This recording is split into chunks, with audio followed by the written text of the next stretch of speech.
was not until 1912, when Morocco was divided in a double protectorate.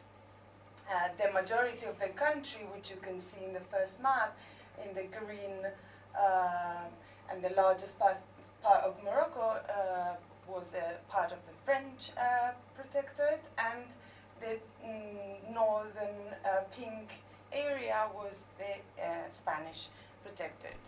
Tetuan, which you can see in the other map, was established as the capital of the Spanish protectorate, and from the 1930s and 40s on, the northern city became a culturally vibrant center.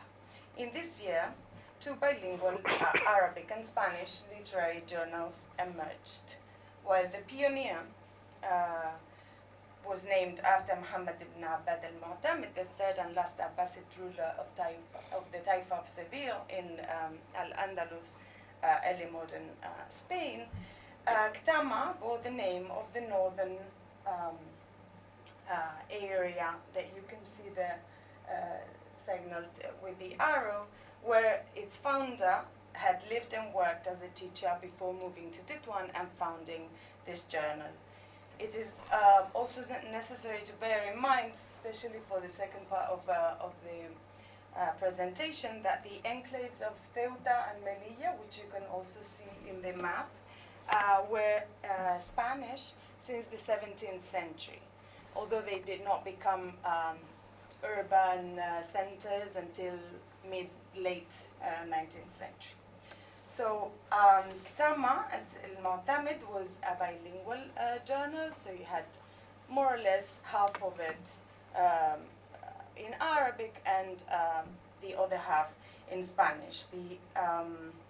It was a semi-official publication, i.e. supported and financed by the colonial administration, but de facto run by its director, Jacinto López Gorge, who had lived in Melilla, this enclave that I pointed at since 1930, and the director of the Arabic section, Muhammad Sabbagh. They were both poets, and this made the publication prevalently poetic, as I will continue to explain. So my impression, although I will need to verify this when I do some more research and look also at the pioneer bilingual literary journal, Al-Mu'tamid, is that the leaders of the journal conceived literature as their common language and of what united them. They were the Tetuani intellectuals, as they called themselves, and sort of their brotherhood, as I found in one letter that this poet, Spanish poet Vicente Alexandre, wrote to the founder of the first literary journal, Trina Mercader, was a poetic, thus loving brotherhood. I will need to see a little bit more how they understand this brotherhood, but just to give you a hint of this. So for every issue, Ktama bore a different illustration. The journal published pieces of well-known and consecrated authors, and also writings by novel authors. Most of the pieces were unpublished hitherto, and some were specifically composed for Ktama. Ktama also published some pioneer translations from Arabic into Spanish and from Spanish into Arabic. A few translations were also done from French, but only a few, and really not representative. And there were a couple of texts translated from Catalan, which is a language spoken and written in Spain. In the last issue, there was a trilingual anthology that was Italian. Oh, you can't see anything, can you? It was Italian, Spanish, and Arabic. This shows the multilingualism and the multi-directional character of the translated texts that were published in Ktama. Yet the annexes that were from the third issue on, they published an annex containing the biographies of the authors and also a list of the literary journals that they received from different places in the world, which we will see now.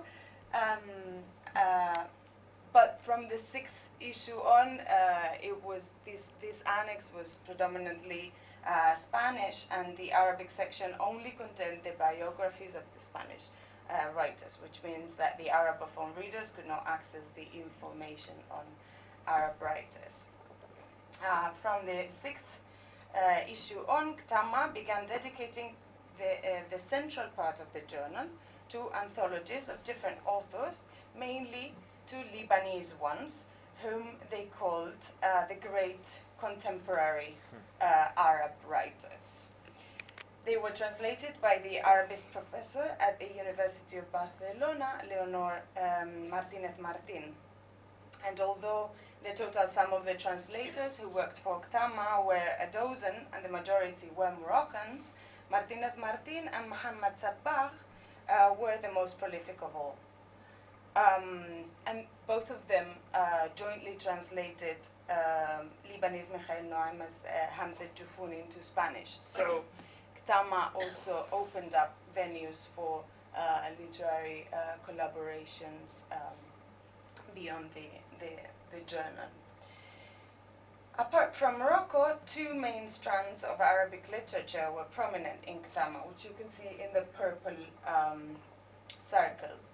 That of the Mashriq, or the Arab East, from Egypt to Iraq, going through Syria, and especially Lebanon and Palestine as well, and the so-called Mahjar, or exile literature, formed by Syro-Lebanese Palestinian writers who settled in the American continent, prominently in the US, Canada, and Brazil.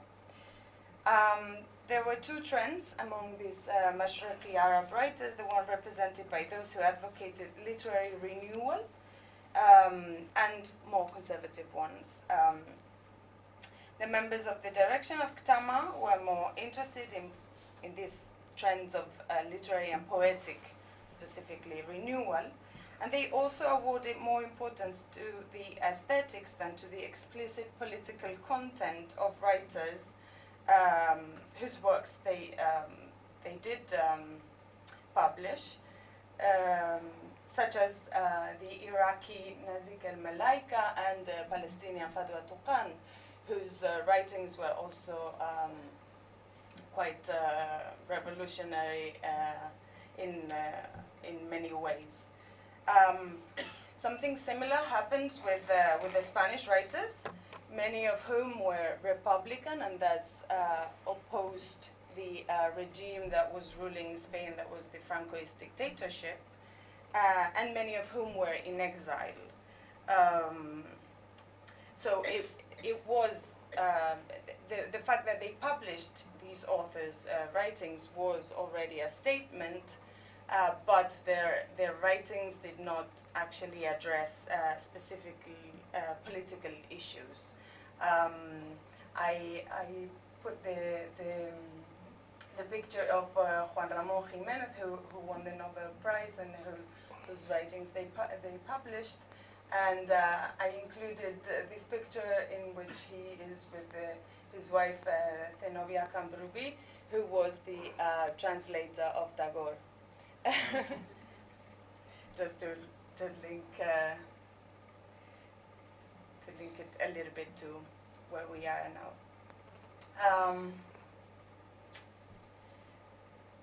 Yeah, I wonder, and here I need to do more research. So on the one hand, I do see sort of the interest of the directors of Tama in the poetic and very abstract, rather than more the political content. But I wonder also how much of a role censorship played, because this was a semi-official publication. So Ktama perfectly illustrates the historical configuration of the scholarly perspective that the Maghreb strand of the Müller-Seger project aims at countering. which is the understanding that the Maghreb, and Morocco in particular, followed in the footsteps of the Mashriq's intellectual and cultural history, while always trailing behind, or as the periphery, which passively received and imitated the colonial center's cultural and literary theories and models. The significant geographies that Ktama allows us to trace then, on the one hand, show that Moroccan literature was somehow conceived and placed in between these two master literatures.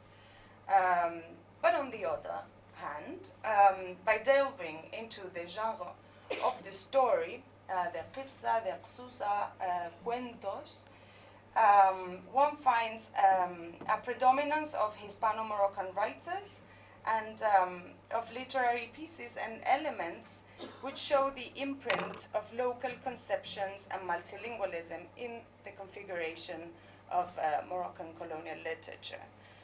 The Spanish authors of the stories were quite intimately linked to the north of Morocco.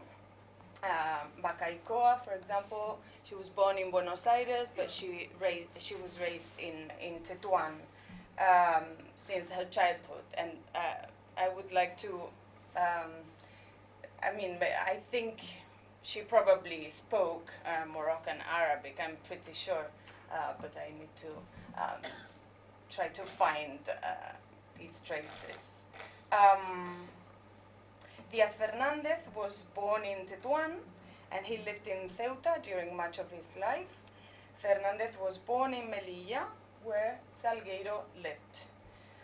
The location of the 10 stories published by Ktama is northern Morocco, and the action takes place either in an unspecified historical time, frequently referred to everyday life, or in present colonial Morocco in the case of 2 of these stories. The characters are often animals, natural phenomena, or lump forms. Some discuss the relationship between animals and human beings, and some others use animals as metaphors, all of which is common in Arabophone and also Tamazight, or Berber folk tales, The humans in the tales are often rural people, kids, and especially in Bacaicoa's tales, they are very sort of introspective children who have a quite rich interior world. Women appear as strong, and in one of the tales, the saviors of the male characters in trouble. And 2 of the stories have Europeans as characters. Moreover, legendary figures, such as the Hagus, or mysterious figures, also emerge in various tales. This, I argue, points at the influence of the Moroccan multilingual oral literature and local popular law and wisdom on the stories and its writers.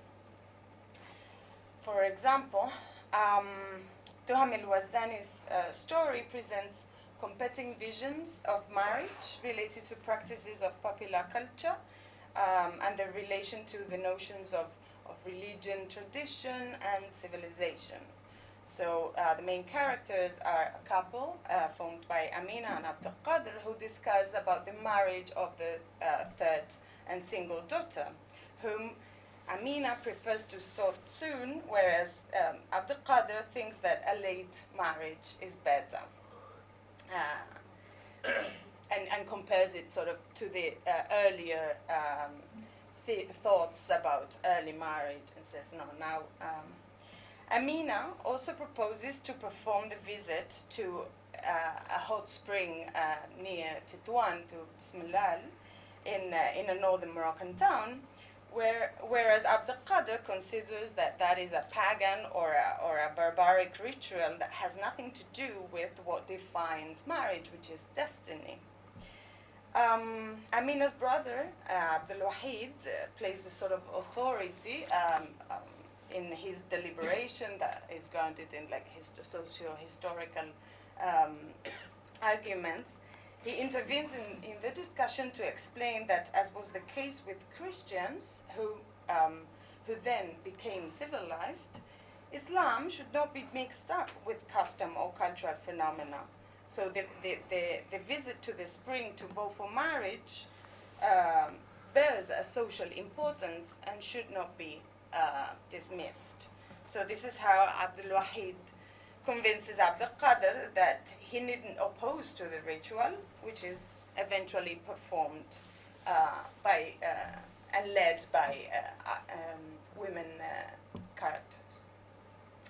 The gender dimension in this story is striking, as the tradition is embodied by Amina, but whose proposal is in the end validated by Abdul Wahid's historically informed arguments, which are also in connection to 18th and 19th century discussions on reform, Islah, and religious renewal, Tajdid, which viewed back then popular Sufi practices such as visits to saints' mausoleums as opposed to Islam and any notion of progress. The morale in this story clearly suggests that such a binary and its classed and gendered biases are to be transcended. Right, I don't really have that much time. In these other two stories, the female and rural protagonists are depicted as victims of social and political oppression, patriarchy on the one hand, and poverty and colonial oppression on the other. But they are the characters are also depicted as resilient agents who do find a way to resist or to make a better life. And the last of the stories that I wanted to comment on takes place in a bus journey in which the Spaniards appear as somehow attributing certain attitudes and a specific psyche to Moroccans and wrongly assuming their identity, which Moroccans despise and actually correct in a nice way, but still. So these issues, I argue, reflect the weight that the Moroccan socio-political concerns, both transhistorically, the relation with the conceptions of reform, of gender, of colonialism and colonial relations, and in this case, the Spaniards' ignorance and their subaltern rural and female populations, a way to navigate different systems of power. So I argue that that these shaped the stories that were published by both, as I said in the beginning, Spanish and Moroccan writers. So to conclude, Kitama can be taken as an example of the multi-level, multi-layered character of Northern Moroccan colonial literature, at least as it emerged in the political and cultural capital that was Tetuan in the 1950s, so in the end of the Spanish Protectorate of Northern Morocco, which ended in 1956. I have argued that the international or the translocal is interlinked and with a local, specifically Northern Moroccan and at times very Tetuani grounded realm. So we have the Western and mainly Hispanophone and the Arabic and particularly Mashriqi or Arab East written poetry, but we also find stories that reveal traces of multilingual orality, specifically Moroccan multilingual orality and local popular knowledge. And also these concerns that relate to this imperial, transnational or translocal realm in these times of late colonialism, of nationalism, of pan-Arabism, and the sort of socio-political reformist and nationalist concerns of northern Morocco. So I think all of this shaped the Hispano-Moroccan colonial consciousnesses, epistemologies, and also literature in a way as something that was new, that is not to be taken as an extension of what colonialism had brought from outside and what the inside adapted or imitated, but as a new sort of configuration in which power relations were also different, but also consciousnesses and epistemologies and literature were a new thing. Thank you very much.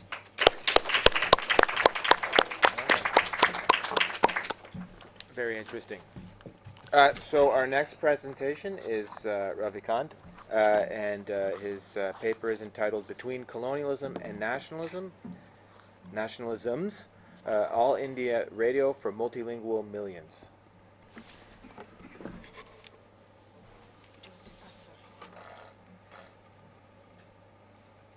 Francesca, Purvananji, and others, I've enjoyed the proceedings. I wish I were there for all the time. There's a parallel conference happening at my home, institution, but I'm deserting that most of the times. In any case, I'm going to talk about terrain which has been covered for print by several people who are present in the room: Vasudha, Francesca, Alok, and Kumkum also. And I'm going to take that debate into radio. Some of this, some of you might have heard somewhere, but I hope. Since Francesca said don't assume anything, it's very general. Just trying to give you a broad outline of what is happening when a new technology comes in a domain which is already set and defined in certain ways by the leadership of print as technology. What does radio do to that domain?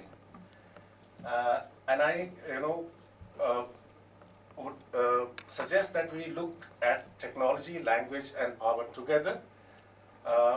Each technology both enables and disrupts the possibilities that a language might have in terms of expressivity, in terms of access, reach, oral, print. We know all those tensions, and there's a lot written about it. So just imagine from print till mobile, how easy it is now to transcend so many struggles that people undertook during modernity itself of transcribing themselves. You can now speak and you can bypass script, and so many struggles happen around script. One struggle between Hindi and Urdu, for example, in North India, which also led to the partition of India, and it's not yet over. Also, the marginalization of a whole lot of oral languages in the whole subcontinent, and of course the world over. If you ask Devi, G.N. Devi, he'll tell you those languages still live. These are languages without scripts. Do we see a future for those languages with the coming of new technology, which is digital, oral as well? So scripts are irrelevant in a way. Similarly, I think radio does something to, it was colonial, and it mattered a lot that it was colonial. Two, it was staffed, resources-wise, and it came into being only in the mid to late 1930s in India. Of course, there's a start in 1920s, but that is a kind of a very, stop and start kind of start. So you had Marconi company, other companies trying to invest, but not much, and government taking over. You also had a lot of principalities, states with their radios. Mysore, for example, Jaipur, about which we don't know much, and also certain other areas in North India. But those were not really sustainable radio stations, very limited reach, very limited kilowatts of transmitters. So, and of course, radio was very expensive in the period that, the whole period we are discussing. So it was started off by uh, uh, colonial powers, basically, after a lot of pushing, uh, as a as a kind of counterpoint to the propaganda which was coming from Germany, Nazi Germany, and fascist Italy, as well as Japan. So, and even the US was a source of some concern.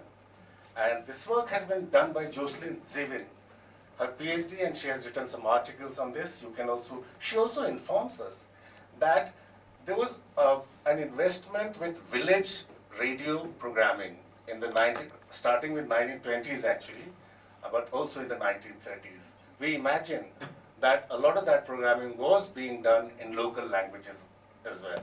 But it was one-way communication largely. When radio comes, then you also have, with each technology, you have those technotopic imaginations taking flight, that we will solve all the problems, existing problems, once we deploy this new technology. Also, cultural and political anxieties, commercial anxieties about commercialization, for example. Would it become so, commercialized that we will have little space for what it was meant for? So, the conflict between education and entertainment, as it were. And that was a concern both for colonialists as well as the nationalists. Another thing that I would like to underline about the interface between technology and language is that each technology, because it is not being produced locally, it comes with a package of names inscribed in a language that is, that bears the mark of its birth, the land of its birth, right? And a localization effort starts immediately. An effort that will never be complete. An effort that might not really last, because nobody, for example, uses in Hindi Sanganak nowadays for something like computer, right? The term has been given by localization enthusiasts, but it's not. Computer everybody is happy with, as everybody is happy with mobile. So that we must remember. So a new vocabulary comes from another language, and there are also instances of creative translations, but that is for scholars and historians to, feel happy about. People may not, there were a lot of radio manuals written in a lot of languages. In Gujarati, for example, Adhunik Akashvani. Akashvani is a term which has been there from the age of Mahabharata, if not earlier, right? That there's a divine voice which intervenes at crucial junctures and stops or propels the actor to act. Okay. So Akashvani, it always comes from somewhere, divine voice. So modern Akashvani, that also remains the term for All India Radio. Okay.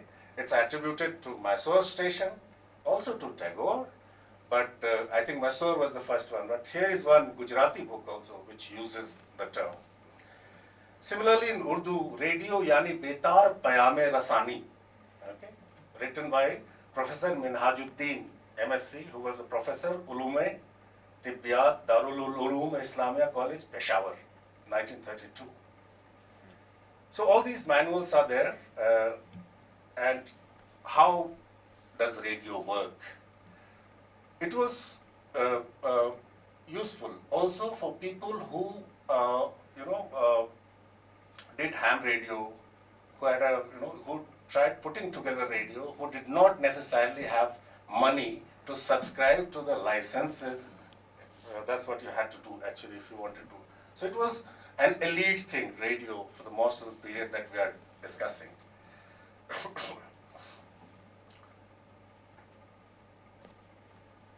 I'll discuss two people and through their autobiographies. One is Lionel Fielden, who was the first Controller General of radio, who also is responsible for giving All India Radio its name.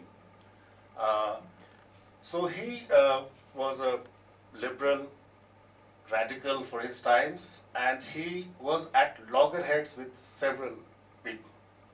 On the one hand, with his colonial masters, he was with BBC earlier, and he was sent here because he was very successful with the talks division of BBC, British Broadcasting Corporation.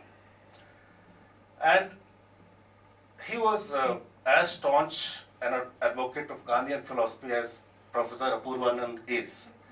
Okay, so, and he wrote a book called Beggar Thy Neighbor, okay, in which he told the West, look, you need to learn from the East, especially from Gandhian philosophy.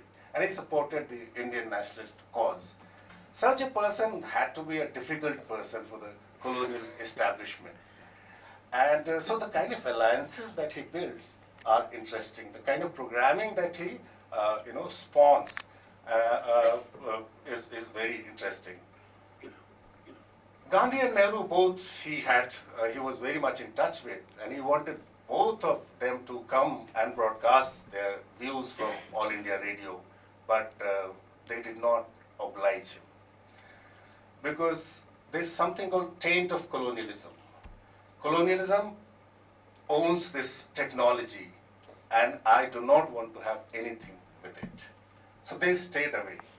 Nehru, with whom Fielden had a very close relationship, so close that he could, after a party, late night, he's hungry and he could hop into Nehru's house for bread and eggs. Okay, so, but even Nehru was actually tricked into one broadcast by Fielden and Zulfikar. So let me quote Fielden. It's a slightly exaggerated quote, but the cultural struggle that he was involved in. But the worst hurdle was the performers. Music and mummers were held in low repute, rather as Quakers might have regarded them a century before. When I got to India, they were almost entirely in the hands of prostitutes and pimps. The ballet was an exception. He means Parsi theatre, I think. No man or woman of upper or middle classes of India would stoop to the practice of music or acting. This posed a serious problem. There was I, who was supposed to produce an entertainment network for India, and there were most likely clients holding up their hands in horror. Moreover, the notion, rapidly spread and embroidered, that I was going to pay colossal sums to performers, naturally made matters much worse. I was encouraging prostitution. That was what it came to. And it followed that the favors of all prostitutes were mine at will. It was Zulfikar Ali Bukhari, who with great tact and ability induced a campaign to show that prostitutes was a wrong word. We know both, if radio suffered from the colonial taint, it also suffered from this cultural taint, right? That this is a space for prostitutes, like cinema, where cultured ladies were wanted precisely to wash away the taint that it had been carrying.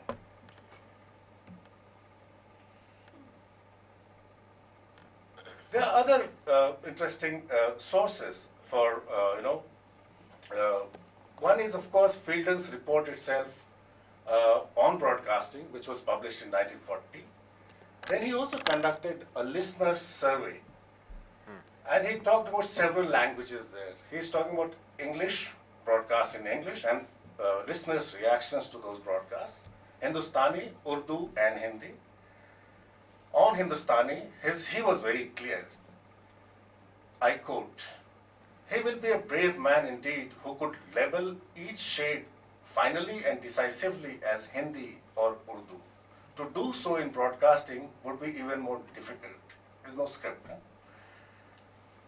For the spoken word is independent of script, an important mark of differentiation between Urdu and Hindi. AIR has therefore no choice but to designate these languages, if indeed they are two languages, as Hindustani, and to leave individual listeners to decide for themselves whether a given Hindustani item is Urdu or Hindi. But Hindi and Urdu ideologues, nationalists I would say, are coming from a background which is very much embedded in print. There's a certain investment as far as genre making is concerned. There's a certain investment as far as department making is concerned. There's a certain investment already as far as lexicography is concerned, grammar is concerned, and all that, all those areas that had already been occupied, so to speak, with a lot of effort, would not be left for something which is called Hindustani. So both Urdu and Hindi walas would not agree to this kind of characterization. So it remained a kind of colonial name also, but the name for radio, a name which changed as we progressed in the 1940s. We started having Urdu news bulletins and Hindi news bulletins, and we also had different newsletters published by them. We had people like, for example, Ravi Shankar Shukla, who launched a vicious campaign against All India Radio's Hindi, so-called Hindi. He said it is Hindustani, they call it, but it is basically trying to make, bring Urdu through the back door. Okay, vicious campaign, absolutely. And so that's what his Fielden is referring to here. So BBC then came to acquire a dual meaning. Yes, there is a collaboration between colonial authorities and British Broadcasting Corporation, because BBC is the place where these people are trained. People, Balraj Sahni, Zulfikar Bukhari, others. And it became a name for Bukhari Brothers Corporation, because Zulfikar Ali Bukhari, who was Fielden's colleague and a very close, intimate friend, I would say. Fielden was also gay. So, and he has dedicated one of the books to Zulfikar Bukhari. So, the senior Bukhari was already there as the top boss, Director General after Fielden. So it came to be designated as Bukhari Brothers Corporation in the Indian press, nationalist press, by and large. So we had newsletters earlier published in like the Indian Listener, which had a subscription figure of 21,250. Awaz in Urdu had 5,000. Sarang in Hindi had 2,500. Betar Jagat in Bangla had 3,100, and Vanoli in Tamil had 1,250. Okay, so there's already a rich linguistic map even in the newsletters you can see. Then there are local, 3 minutes? Yeah. Then there are local, stations. For example, Lucknow station would have a segment for Awadhi. Balbhadra Narayan Dikshit Padhis would be the person who was made the in charge. But does he remain, dedicated to the cause of Awadhi only? He does not, because he, recalls an incident in which he calls a Hindi poet, Suryakant Tripathi Nirala, for a poetic recitation. And when Suryakant Tripathi Nirala comes, there is an Urdu fellow who's the in charge. There were more Muslim and Urdu people, so to speak. As far as the programming side is concerned. And there were more Hindus on the engineering side. And there was always an issue. There is an imbalance. So even Ambedkar and Jaikar and others are being named in this controversy. With Zulfikar Ali Bukhari reconstructs from Pakistan, from the two-nation theory perspective. So what happens in Lucknow is that Suryakant Tripathi Nirala is called, but he is called like, now let's listen to Suryakant Tripatha Nirali. Okay.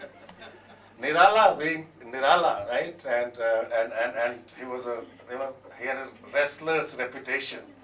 So what he did, I'm speaking, and James is Suryakant Tripathi, he's the program director, he's announced, right? And I hold his head like this in my hand.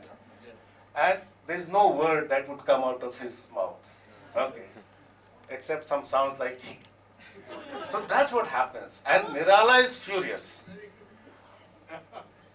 This program director was nervous perhaps, but was he so nervous or was it intentional? We don't know. But what I'm drawing your attention to is the viciousness, the visceral nature of hatred between the Hindi walas and Urdu walas, and which goes online, as it were. So, Sayyid Zulfikar Ali Bukhari, especially in chapters 27 and 28, talks about this business of how we tried doing our best, but the atmosphere was vicious. Of course, there was a relationship between Muslim League and colonialism, we know that. They got more broadcast time, just as they were getting more newsreel time. If you look at the newsreels of the period, which Ravi Vasudevan is working on. Of course, there is that issue. Congress had to reinvent its own infrastructure, parallel infrastructure, because they would not partake of the opportunity given by colonial radio. So Bukhari says, Oh, yeah. done? Almost? Okay, so very quickly, let's not get into that controversy. He says that it was pretty difficult and it was practically impossible for us to continue in India because these nationalists, rabid nationalists, were not making it very easy for us. There is a different picture that we get when we read Manto and his radio plays, Our Radio Sune. Because radio is also opening up the whole world, intermedia world of gramophone records, film records, ghazals, thumris. I wonder whether Bhikhari Thakur, was broadcasting or not. He's very much there in the film world, in one of the films called Videsiya. Okay, now what I'm trying to say, there's a lot of research here to be done. There are peasants programs, women's program, children's program, folk, school programs. So there's a larger media ecology on which radio also depends. There are some complementary relationships with other media forms, and there are sometimes contradictions with other media forms. Competitiveness, let's put it this way. We need to look at all this and bring out the world of ghazals, bhajans, qawwalis, but we must remember that it was ultimately in the 1950s when film songs are being displaced for 5 whole years to Radio Ceylon or to Radio Goa, Portuguese Goa. It is the Hindi wala, especially the literature walas, who occupy the space which was left vacant by Urdu walas. That's where I'll stop. Okay, thanks.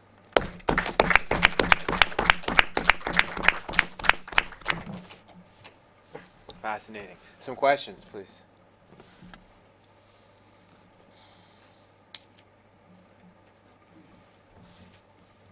I'm still thinking about something for Ravikant, but for itself, well, thank you very much there. And again, I wonder whether you can make, you can sort of think with each other about the role of technologies in a way, as Ravikant was saying, radio draws so much on journals. And even maybe the question for you, Ravikant, would be, I mean, how do you see, or do you see radio doing doing something that Itziar was saying as being, both local and transnational, in fact, at the same time, and how is this relationship sort of articulated. And for Itziar, I was wondering about how do you see, or are you starting to see, on the one hand, the bilingualism, so Arabic and Spanish at the same time, and on the other hand, translation. And how do you, so which instead seems to say,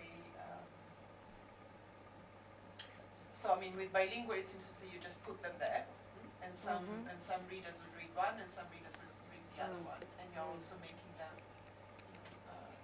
read each other. And with translation, instead it seemed to be, you need to translate, but you're also opening up to other geographies, other languages, and so on. Do you see them as just the bilingualism and the translation as kind of increasing each other, as it's multiplying each other, or do you see them as kind of two different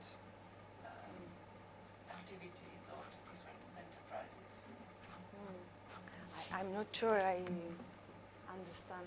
So I suppose one, if the translation in a sense is complementary to the bilingual, I mean, that seemed to be one part of what you're saying, that basically you have the Arabic being translated into Spanish and the Spanish into Arabic. So, then the bilingual is a kind of extension of translation, or translation is an extension of the bilingual. Or whether you see the bilingualism as doing something different from the translation. Shall I? Any other questions?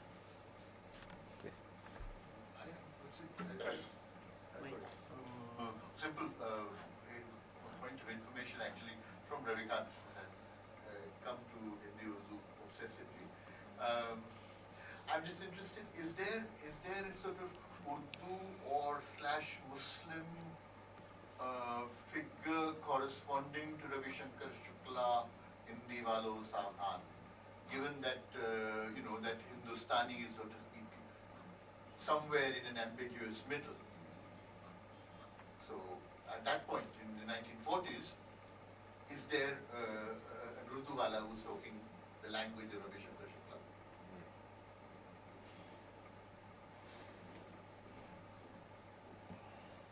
Okay, perhaps some responses.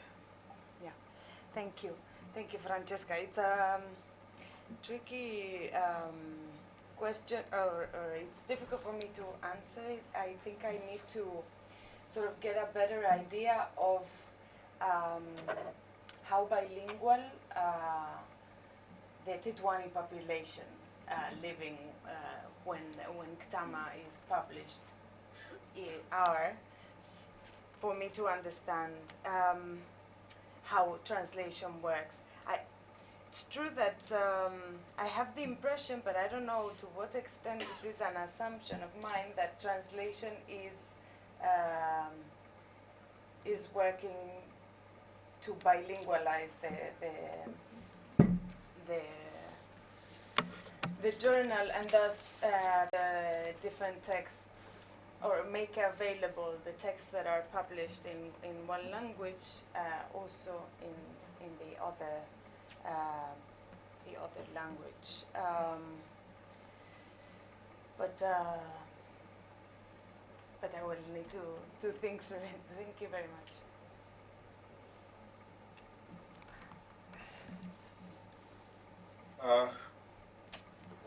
To Alok first, I think David Lelyveld has mentioned that there was a debate on All India Radio itself on what should be the language called, and debate over Hindustani, and that is available. Tarachand Baba-e-Urdu, what was his name? Abdul Haq. So he comes closest to that position. But Urdu as a language, nobody was willing to give up that name.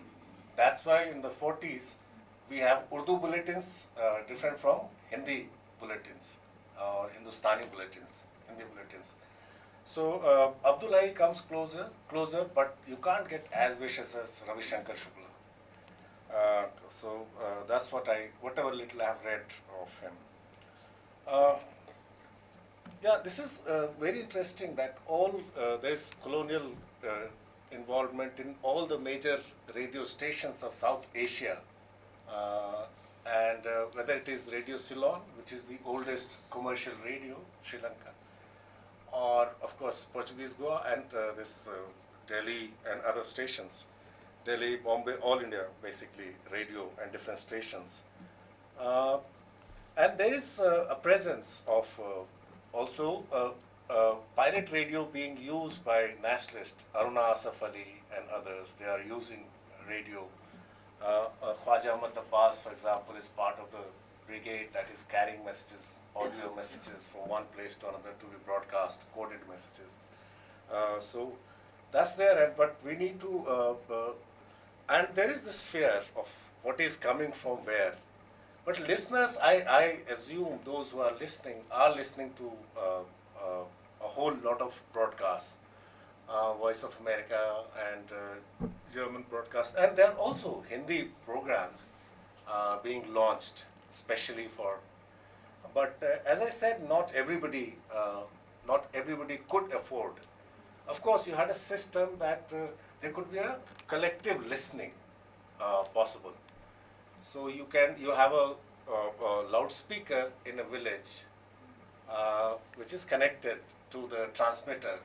So it is broadcast and everybody in the village, or it is kept at the zamindar's house where everybody gathers. Those who remember, late 70s, early 80s India television watching experience can imagine this. So. So there is an element of local as well as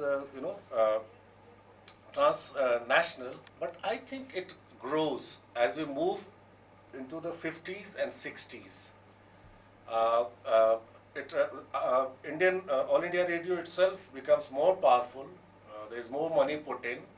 A larger area comes under its coverage, but also people are listening now to Radio Ceylon and Afghanistan, everywhere. They are writing letters.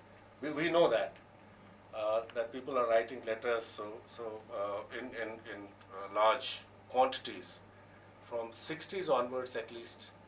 But that is more around film music. But it's not just film music that they're listening to. And BBC itself continues to play a big role as far as news broadcasting is concerned. So a lot is happening, but we need to write all that up. It's still somewhere in the archives. The reverse process is also taking place. But BBC now acquires that place of giving authentic news from All India Radio to this. I am very interesting presentations. I have a question to Ravikant. How did Bombay cinema escape this intense polarization, or were there things happening behind the scenes that we don't know about? I have a question for it's a very interesting presentation, and I'm actually very struck by the similarities between the short stories that you described and the ones that were being written from late 19th century in India. I'm also very struck by the fact that this visits to shrines were seen as opposed to Islam. Same thing happening here. So these kind of purifications of Islam, obviously seem to have a transnational character. And I wondered if they are, what is the nature of mutual knowledge which supports this? And were there any circulations, or was it always, specific to certain regions? That's one question. The second question is not addressed just to you, but generally I'm getting a sense from yesterday that colonialism is seen as producing two things: a Renaissance literature in Arabic or other local languages, and by definition, it's introducing multilingualism. By definition, because if you have a ruler of another language, it's going to come.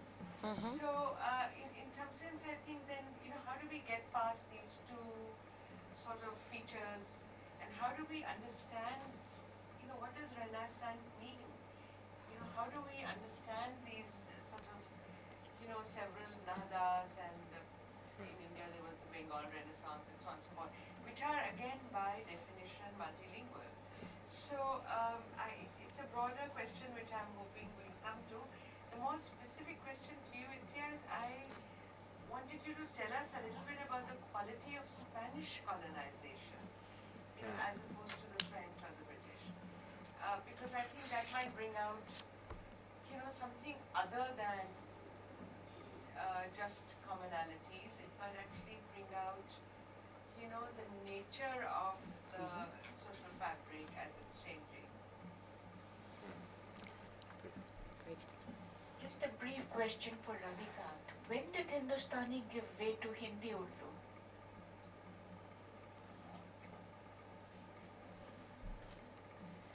Thank you very much. I have a question for Itzia and one for Ravikant.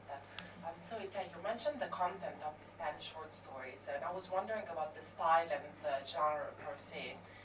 And my question is, do you see any influence of Arabic genres in the Spanish short stories and the other way around? Like Khaled mentioned Maqama. So again, do you see, for example, the influence of some of these narrative genres from the Arabic tradition in the Hispanophone works, considering that many of these authors are bilingual?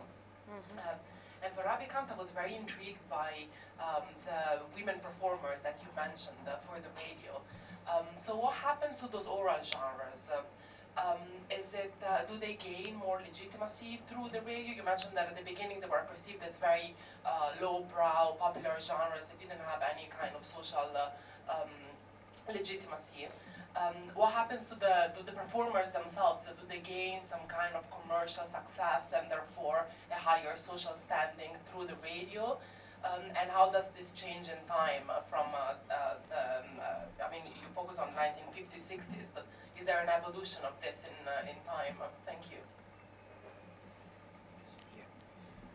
Briefly about bilingualism, and I was just curious, and not mainly as it the kind of induced bilingualism under the colonial conditions. So there's a kind of range of difference depending on the colonizer. But I'm just curious about the languages that are impacted. And I was thinking about it in the context of India, and what it does here to the different languages of India. So that kind of Hindi's bilingualism with English is probably not the same as Bangla's bilingualism with English. They happen in different cultural conjunctures. The relationships that they enable are, I think, different. So I think there's a kind of differentiation to be made at the level of the recipient country as well, or the recipient language as well, in addition to the kind of colonial differentiation. I think one more question and some answers. Yeah, I have a question to Ravikant. Yeah, again, very, very fascinating paper. I was just thinking that, yeah, you were right to point out that it is going beyond like radio, how radio language was going beyond this idea of the script. But at the same time, you are thinking, like now you are rightly pointing out that how technology influence and shapes this language also. So how radio was shaping this language? And of course it was like using Hindi, Urdu and other kinds of language. But at the same time, through the technology, it is also shaping something else. So how how radio was shaping a new kinds of listening and also new kinds of language. And can we also discuss that how it shaped the whole, for example, if performers are going to perform sing or to record some kinds of interview in radio, then how they have to go through the new kinds of mediation in that way. Thank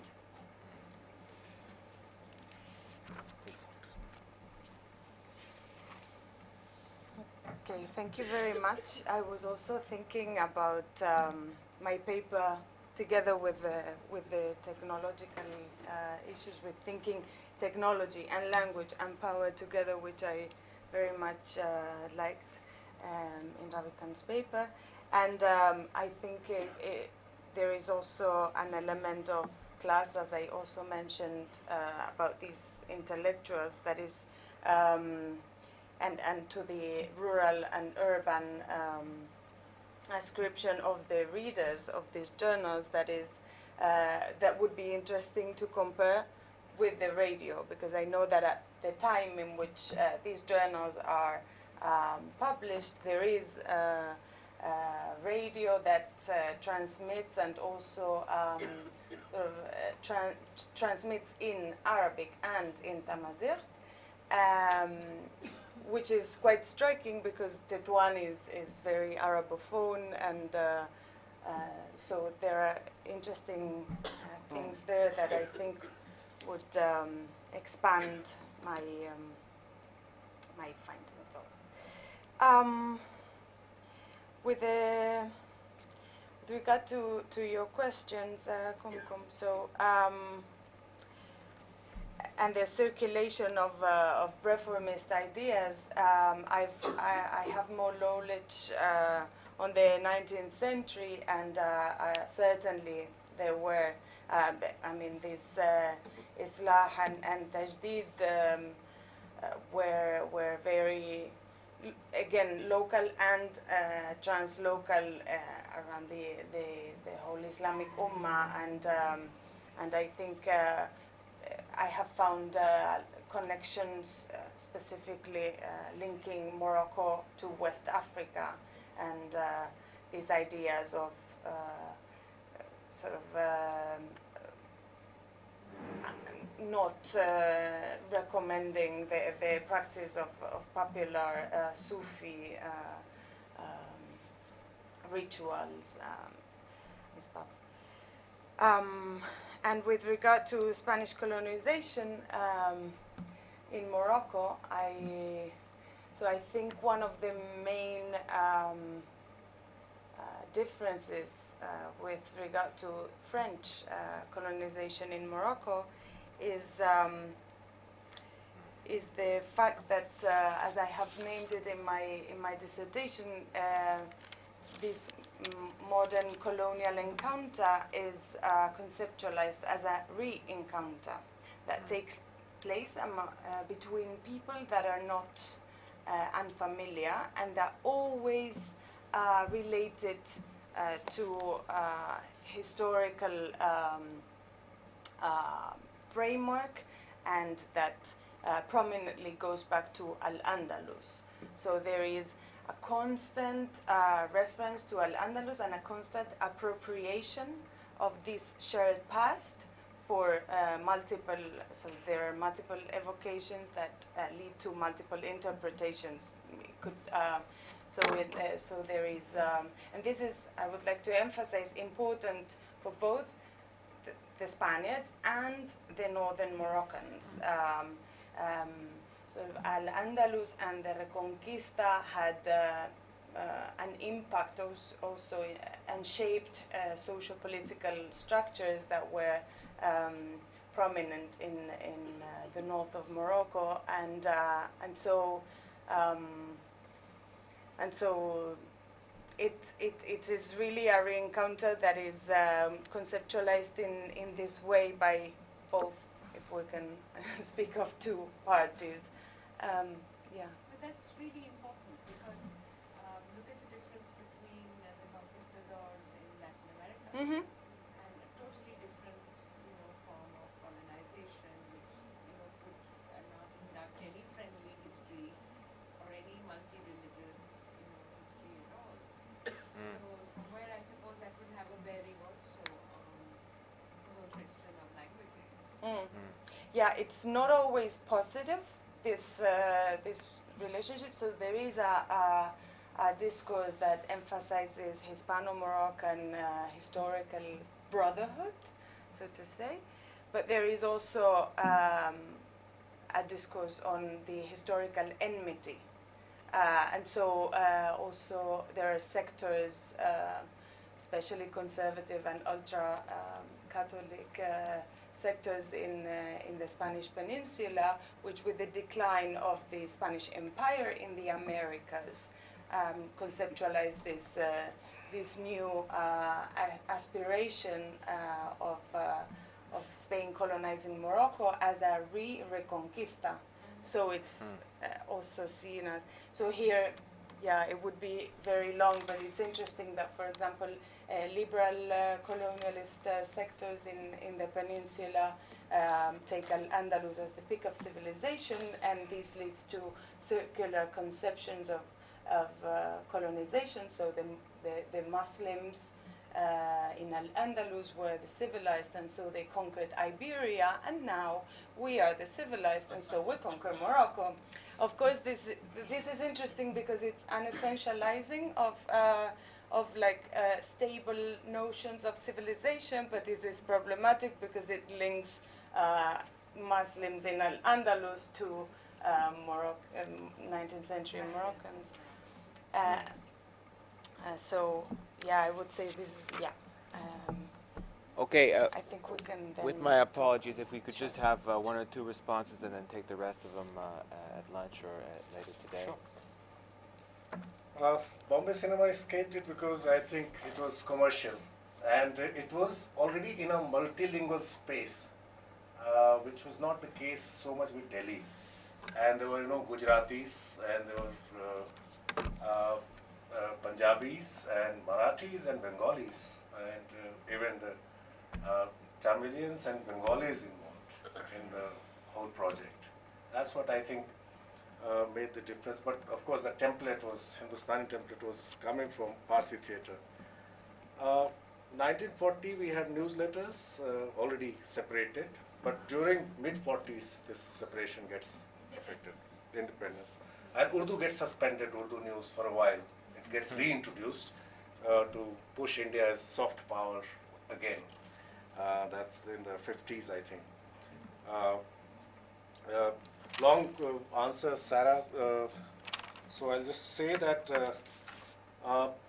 women were performing, of course. Gaur Jan was a superstar because she performed and she also sang for gramophone, recorded for gramophone. And there was, performing at mahfils, women, and mahfil which could be organized by the high as well as the low. So they were very much around, but All India and priestly estates, All India Radio emerged as an alternative space, an alternative, to what was existing, because also the priestly estates are fading away in terms of power and money. We'll discuss this beyond script. A very interesting question, and it is actually a big question. Thank you. Thank you so much.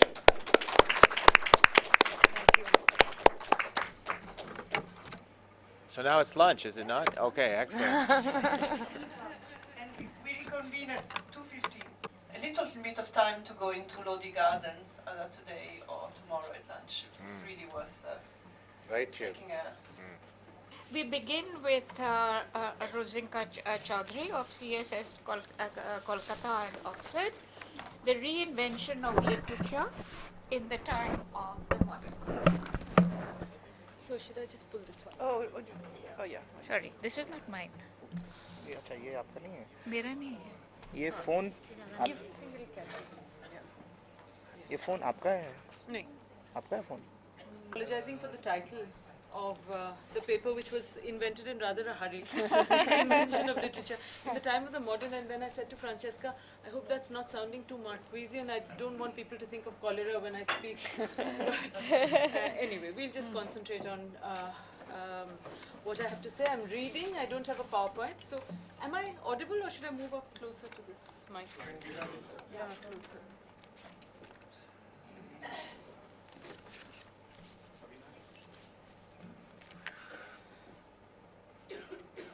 Right. So the first part is called the authenticity argument, or Kela Ka Phool. Engaged in 1885 in the task of editing a selection of famous predecessor Ishwar Gupta's poems, the pre-eminent literary man of 19th century Bengal, Bankim Chandra Chatterjee, sought at the outset to explain why he had embarked upon such a mission. In a deadpan tone, he announced in the first sentence of his introduction to the volume, "Whatever else Bengali literature lacks, it does not lack poetry. Nor is there any dearth of excellent poems. Then why increase that load by collecting the poetry of Ishwar Gupta? Let me explain." He continues, and I'll translate it later. প্রবাদ আছে যে গরিব বাঙালির ছেলে সাহেব হইয়া মোচার ঘণ্টে অতিশয় বিস্মিত হইয়াছিলেন। সামগ্রীটি কি এ? বহু কষ্টে পিসিমা তাহাকে সামগ্রীটি বুঝাইয়া দিলে তিনি স্থির করিলেন যে এ কেলা কা ফুল। রাগে সর্বাঙ্গ জ্বলিয়া যায় যে এখন আমরা সকলেই মোচা ভুলিয়া কেলা কা ফুল বলিতে শিখিয়াছি। তাই আজ ঈশ্বরগুপ্তের কবিতা সংগ্রহ করিতে বসিয়াছি। আর যে কেলা কা ফুল বলুক, ঈশ্বরগুপ্ত মোচা বলে। I have heard it said that the son of a poor Bengali became a sahib and was utterly astonished at the sight of mochar ghonto, which is a vegetarian dish made from chopped banana flour. What is this thing here? When his aunt then took a great deal of trouble to explain what it was, he came to the conclusion that this was the kela ka phool, which is the Hindi for flower of the banana. It suffuses me with rage that today we have all forgotten mocha and have learnt to say kela ka phool instead. That is why I have started today to collect the poetry of Ishwargupta. Whoever else might say kela ka phool, Ishwargupta says mocha. This is, for those who know him, of course, inimitably Bankim. The anecdote about the deracinated modern man who does not know what to call a homely Bengali ingredient of a vegetarian dish sets the tone of the discussion in an essay that became subsequently a benchmark in Bengali literary criticism, coining both the terminology and certain parameters of authenticity by which contemporary literature would be measured for some time to come. In this essay, Bankim Chandra used for the first time in Bengali literary criticism the yardstick of the Khati Bangali, authentically Bengali, poet as a parameter of valuation and validation. In a long essay that dealt with many different aspects of Ishwargupta's writings, the core issue, as Bankim presented it, was that Ishwargupta was a Khati Bangali poet, and that is why he must be respected. Subsequently, 8 years later, literary critic Akhoy Chandra Sarkar wrote a piece on modern Bengali poetry in which he not only used the same coinage, khati, genuine, pure, authentic, repeatedly, but also another culinary metaphor of fish curry and cutlets in the context of a construction of nijosho and porosho, nijasva and parasva, our own and others' elements in the literary aesthetic in order to valorize the authenticity of Ishwargupta's verse. The argument was premised on the category of something called Western or simply English literary convention that was perceived to be changing the way in which Bengalis were both reading and writing. A poet such as Ishwargupta, writing between 1831 to 1859, was held up in 1885, only 25 years later, in contrast to poets formed by foreign paradigms culled from an English education as a standard bearer of the original, the old, the pure, all that was our own. Chafing under colonial rule, the colonized subject composed a domain of authenticity that belonged to no one but himself. No shadow of the British presence in India would be allowed to contaminate its aesthetic appreciation. The Indian modern was self-divided into the Western foreign inheritance brought in by the colonial modern and the indigenous personal traditions that were constituted in time immemorial. The trouble, of course, both here and always, is caused by the problem of the Western inheritance in our modernity. A creative artist perceived to be immersed in Western traditions is a hollow man. The term was used by Vishnudev Madhusudhan Dutta. Ignoring the cosmopolitan multilingual literatures of pre-British India, the felt emotion first put in place in the late 19th century was that there is an indigenous inheritance that is native to us, opposed to a colonial imposition that was forced upon our literature. The irony of such a construction, however, is that it would have been quite meaningless to the practice of the earlier poets it was meant to valorize, such as the most famous poet of 18th century Bengal, Bharat Chandra Rai Gunakar, who had had no problem with mixed or hybrid inheritances in language. Ishwargupta's endorsement of this aspect of Bharat Chandra had been unambiguous. He said, this is introduced in a book that, in which he collected Bharat Chandra's verse. Introducing Bharat Chandra, he said, "This book contains many poems that have not been seen or heard by anybody, including many wonderful Sanskrit, Bengali, Hindi and Persian language poems. Readers who study these poems carefully will be wonderstruck by the extraordinary gift and scholarship of Bharat Chandra." Bharat Chandra self-consciously used Hindi, Persian and Sanskrit indiscriminately as and when he needed to, sometimes even within a single poem. Ishwargupta too, at his most unself-conscious moments, had a voracious appetite for words from different languages, using the most appropriate word in contemporary usage in his verse. Unaware of how Bengali literary criticism would organize itself in the years following him, he had no qualms in using Hindi or English words in his Bengali poems, and would, one suspects, have happily called called mocha, kela ka phool, if it answered his need for a witticism or pun. Writing poems called Indawala Topshemach, or Sab Hai Phank, or Dual Juddho in Bengali, without apology or explanation.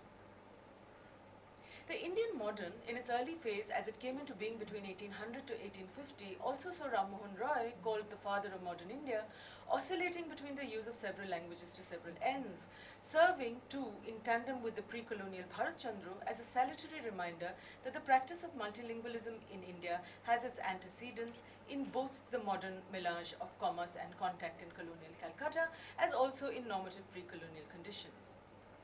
The first published tract by Ram Mohan that has survived was the Tufat-ul-Mubahideen, written in Persian with an introduction in Arabic in 1803. Persian was a language of literary prestige in the early 19th century, and apart from Ram Mohan Roy, other practitioners in Calcutta at the turn of the century included William Jones, whose Persian translations and grammar of Persian, written while at Oxford, was said, quote, to have been read by almost everyone in the West who was literate in the 19th century. De Rosio, the first Indian poet in English of Anglo-Portuguese descent, for instance, published 4 translations of odes from Hafiz between 1826 and 1828, testifying to the popularity of Hafiz among the newly emergent Indian intelligentsia, inaugurating what was to remain an enduring fascination among the Bengali educated classes in the 19th century. Bilingualism, then, or a further mixture of languages in literary composition, was not a condition that was unique to the imposition of British rule in India. Bharat Chandra, as has already been noticed, had written poetry in Hindi as well as in Bengali and Persian. I want to give you an example here because I want to go back to text rather than just give you abstract facts. Bharat Chandra wrote a short poem written presumably sometime before 1760 when he died, which was called Kardo Raft Barnan, and forgive my pronunciations will not be correct. Kardo Raft Barnan. Kardo Raft described, so in Bengali Borno, described. Ishwar Gupta added a note preceding the poem. And just to say that, again, the poem was collected in that first book of collections of Bharat Chandra Rai's poetry that was published by Ishwar Gupta in 1855. I think it's one of the earliest annotated anthologies of a poet to be printed and published in colonial Calcutta, certainly. And this particular poem is also unique in that it's a short poem. Bharat Chandra is famous, of course, for his long devotional historical narrative, narrative poems with historical content, I should say historical narrative, such as Annoda Mongol, which was published in around 1752. Anyway, so the poem itself. So Ishwar Gupta's comment on the poem was, the amazing skill and knowledge this poem displays will be appreciated only by the knowledgeable. The 4-line poem is as follows, and at the top it says Panchapadi, meaning it's giving the tal in which the poem is written. So the Bengali lines are, Kamini Jamini Mukhe, Nidra Gato Shue Shukhe, Dhir Shot Tar Mukhe, Chumbite Chumban Shukhe, Dhire Dhire Kar Do Raft. So that would be the night on her beautiful face, she sleeps in peace. The placid cheat on her face pleasurably plants a kiss. Very slow, kar do raft. So kar do raft in Hindi is basically kiya or gaya, something like that. Next 2 lines are, Nidra hote uthe nari, oloshe obosh bhari, arshite mukh heri, chumbo chinho drishto kori, bhabe bhal kar do raft. When she wakes from sleep, languid, inert, heavy, on her face in the mirror, she sees the mark of the kiss, thinks of her fate, kar do raft. These poems would have been written towards the middle of the 18th century in a Bengal dominated by Persian and Sanskrit as the classical languages, and Urdu and the Bengali and Hindi dialects as the spoken languages. Bharat Chandra, born in 1712, learned Sanskrit from Pandits at the age of 14 and was then so stung by criticism that he had wasted his time in learning that would be useless to him. He proceeded to master Persian, subsequently composing his best works in the court of Raja Krishna Chandra of Nadia in Bengali. Never seeming to feel the pressure of adhering to any one language, he used in one of his earliest works Persian words in the composition of a devotional poem celebrating the Hindu deity Shottanarayan, and was unapologetic about such usage, commenting that a great deal of pure Sanskrit inflicted as much suffering upon the Bengali language as an excessive use of Arabic Persian words. As a result, he says, clarity would be lost and it would cease to be entertaining, which is why he preferred to use a mixed language of different ingredients, saying, therefore I speak a language, joboni mishal, mixture, foreign mixture, অতএব কহি ভাষা জবনি মিশাল. A mixed language is therefore valid currency for both pre-colonial and early colonial writers. There is no understanding of foreign and native, and no valorization of the latter or negation of the former in the context of literary practice. The concept of the mother tongue, as soon as it comes into existence in the 19th century, creates its other in the notion of the foreign or colonizing language. This development happens simultaneously with the birth of the category of literature itself. Speaking of the establishment of literature in the French context, Barth, writing in writing degree 0, of the manner in which history, again with a capital H, quote, underlies the fortunes of modes of writing, unquote, says, after the demise of the classical and romantic periods came the moment of the birth of literature. As soon as the writer ceased to be a witness to the universal, to become the incarnation of a tragic awareness, within brackets, around 1850, and we'll return to this, his first gesture was to choose the commitment of his form, either by adopting or rejecting the writing of his past. Classical writing therefore disintegrated, and the whole of literature, from Flaubert to the present day, became the problematics of language. This was precisely the time when literature, capital L, within brackets, again importantly, the word having come into being shortly before, was finally established as an object. The resonance here with the situation in Bengal is intriguing, all the more so because the process of adopting or rejecting the writing of his past has been contaminated in the context of the Indian writer by the advent of colonialism. Nevertheless, classical writing did disintegrate, and the whole of literature, from Bidyasagar through Bankim Chandra to Rabindranath in the Bengali literary sphere, to the modern poets, turned to the problematics of language. As in France, here too in Bengal, the word, and in India in a larger sense I think, the word for literature, sahitya, shahitya, seems to have come into being at around the same time as Barth says he thinks it comes into being in France. Around 1850 is what Barth said. And I was intrigued to see Badrinarayan mention 1850 for the term Videsya, how it's used, he said, by a Bhojpuri poet. So it's not just high sort of literary texts, it is also sort of these Bhojpuri songs and poems where terms are coming into existence in a new way, perhaps being reformulated at this time. But that's something we could think about. The other thing I wanted to flag is that this reading, and I know I'm compressing a lot of material here into this brief 20 minutes, so if it comes up in discussion I can explain.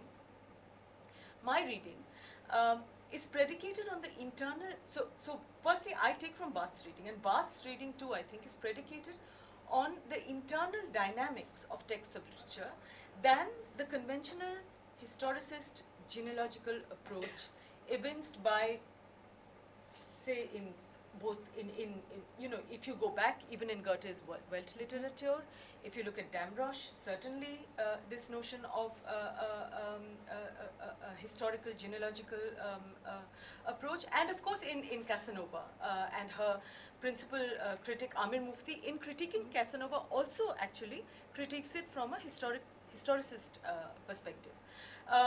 In Orientalism and the institution of world literature, he's dealing with the moment of the universalization of the category of literature to argue against Casanova's periodization and exclusion of the Orientalist philological revolution, correcting the historicity of her argument, showing the importance of the Orientalists to the moment, both in Europe and in India.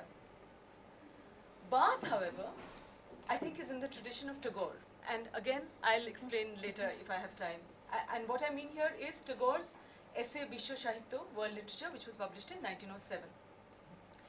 Barth reads the modern institution of the category of literature with a capital L, he keeps emphasizing himself, in France, saying, I quote, at the very moment when the withdrawal of functions obscures the relations existing in the world, the object in discourse assumes an exalted place. Modern poetry is a poetry of the object. This is the reading that I hope to develop more fully later if I can. And that's the reading that I follow in my own arguments over here. So two important realizations attend this observation. Firstly, that modern Indian literatures are born in India at the same time as they come into existence in France, around 1850, freeing us from the impact and influence model. The other thing that could be discussed in this context, of course, is the whole notion of the study of English literature itself. So Gauri Vishwanathan in Masks of Conquest has shown us how the English was created for the colonial classrooms, first instituted in Calcutta University in 1893, when Oxford and Cambridge, of course, had no concept of teaching, of the teaching of English literature. So how the canon comes into formation actually in the colonies with regard to.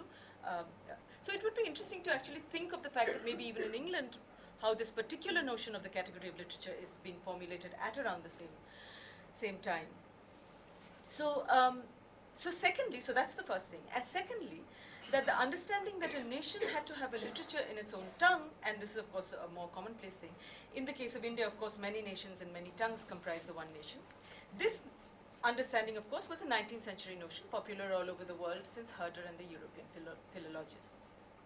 Instead of placing Indian modernity in a time lag, playing catch-up with European theories and practice, this reading shows us instead that modernity happened at the same time in different ways across the globe, with writers responding freely to the impress of other cultures, other languages, and other theories.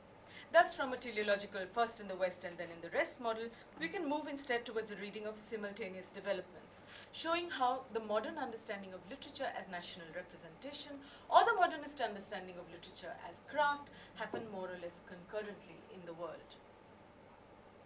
Once such a thing categorized as literature is born, it requires a history.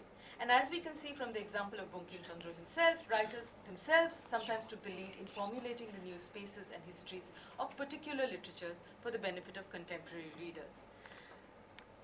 The words Sahitya, literature, and Kavi, poet, are being reformulated and reinvented in this time to come to mean what they mean to us today.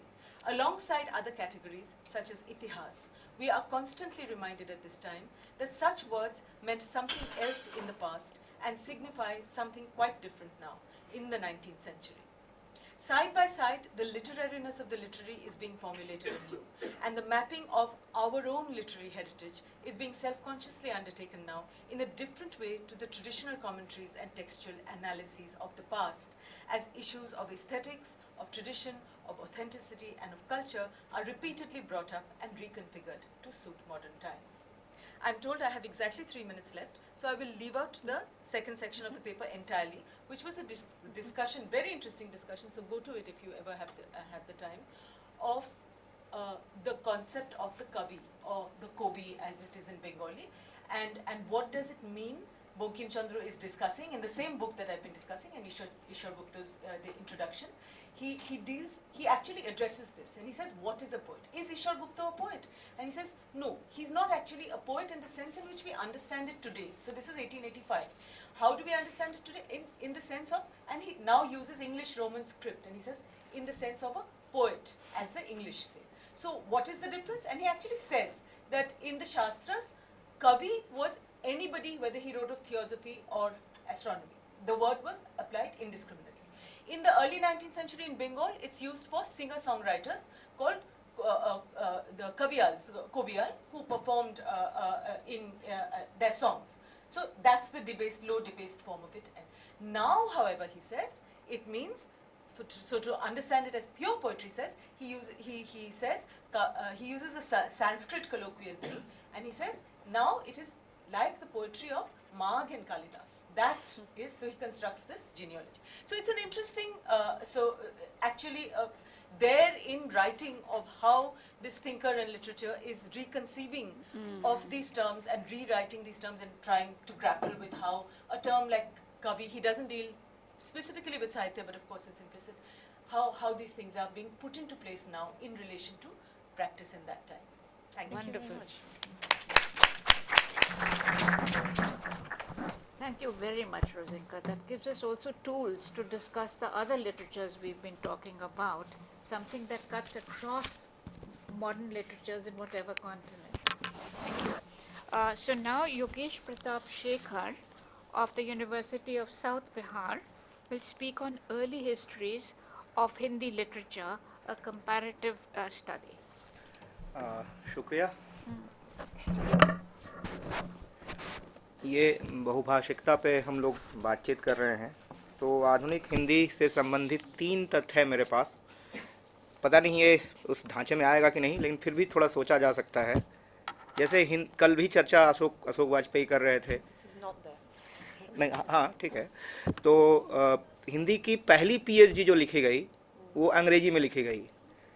Kashi Hindu विश्वविद्यालय में पीताम्बर दत्त बर्थवाल ने किताब लिखी the निर्गुण school of poetry. Hindi की जो पहली PhD Hindi में लिखी गई वो लिखा किसी हिंदुस्तान के व्यक्ति ने ही, फादर कामिल बुल्के ने। और हिंदी का जो पहला इतिहास माना जाता है साहित्य का, वो लिखा गारसा दत्त तासी ने, जो फ्रांसीसी थे। अब ये 3 बातें हैं, इसको कैसे देखेंगे पता नहीं। मेरा विषय इतिहास का है, तो गारसा दत्त तासी भारत कभी नहीं आए। वो हमेशा फ्रांस में रहे और यहाँ से अपने दोस्तों के साथ बातचीत करते हुए, सामग्री लेते हुए काम किया उन्होंने। और चूँकि यहाँ पे फ्रेंच जानने वाले लोग भी हैं, तो मैं किताब का नाम ले रहा हूँ, उच्चारण आप लोग देखिएगा।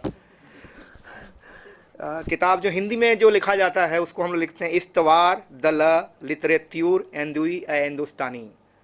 पता नहीं कैसा है ये। ये 1839 में पहली बार छपा और 1847 में फिर इसका दूसरा भाग निकला। मेरे मन में पहला सवाल ये था कि आखिर क्या वजह है कि गारसा दत्त तासी को इतिहास लिखने की ज़रूरत पड़ी, क्यों वो लिख रहे थे। और इसके लिए हमें थोड़ा सा ये भी देखना चाहिए कि यूरोपियन लोगों की या बाकी लोगों की दिलचस्पी भारत में कैसे हुई। इसको मैं थोड़ा संक्षेप में रख रहा हूँ, क्योंकि अगर आगे बात होगी तो फिर चर्चा होगी। जैसे एक बात मैं जो ध्यान दिलाना चाहता हूँ कि फादर थॉमस स्टीवेंस नाम के एक व्यक्ति थे, जो 1579 में भारत आए और वहाँ गोवा में रहे वो, और 30 साल रहने का काम किया उन्होंने। पहली बार उन्होंने किसी यूरोपीय ज़बान में किसी भारतीय भाषा का व्याकरण लिखा, और वो पुर्तगाली में लिखा उन्होंने, और ज़बान थी भारत की कोंकणी, संस्कृत नहीं थी या कोई और आधुनिक भारतीय भाषाएं जिसको हम इधर महत्वपूर्ण मानते हैं वो नहीं थी।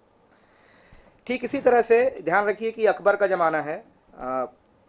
एक किताब इधर आई है, उसमें आप विस्तार से देख सकते हैं, कल्चर ऑफ इनकाउंटर्स, एड्रू टुरुस्के की किताब है, कि कैसे अकबर के राज पुस्तकालय में यूरोपीय भाषाओं की किताबें थीं। अकबर के बारे में यही विवाद है कि वो शायद पढ़े लिखे नहीं थे, कितना सच है कितना झूठ, लेकिन माना ही जाता है कि उनको बहुत पढ़े लिखे नहीं थे वो। कल प्रोफेसर वैदिक विलियम जोन्स की चर्चा कर रहे थे, तो इतिहास के प्रसंग में इसको भी ध्यान में रखना चाहिए। विलियम जोन्स यहाँ जूनियर जज के रूप में आए, और एक तथ्य जो मुझको बहुत ज़्यादा आकर्षित करता है उनके बारे में, बल्कि 2 तथ्य।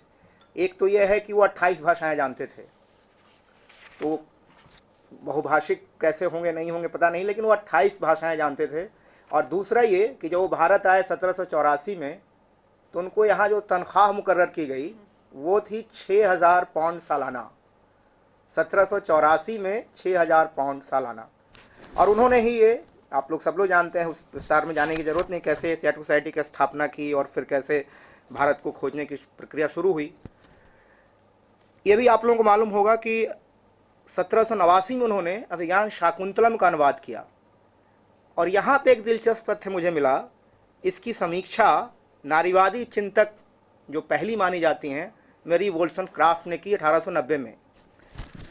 उस समीक्षा में उन्होंने लिखा था कि अभिज्ञान शाकुंतलम में सुकुमारता, सुरुचि की परिस्कृति और पवित्र नैतिकता, ये विलियम जोन्स हिंदू धर्म की विशेषताओं को बताना चाहते हैं।